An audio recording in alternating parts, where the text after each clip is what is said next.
Tara, kape tayo.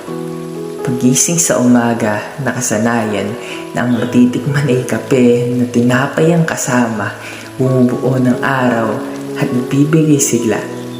Tara, kape tayo. Madalas ay mga Pilipino ang mahilig dito. Ultimo, kahit sobrang init ng panahon, ay kape pa rin ang gusto. Only in the Philippines. Tara, kape tayo. Upang makapag-isip-isip sa araw na ito ng mga bagong plano kung paano magiging successful na tao. Tara, kape tayo.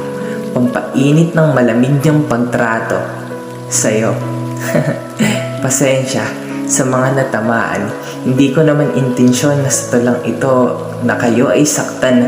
Pinopoint ko lang naman ay masarap magkape na ang sarili sa maling tao ay hindi pinagpipilitan.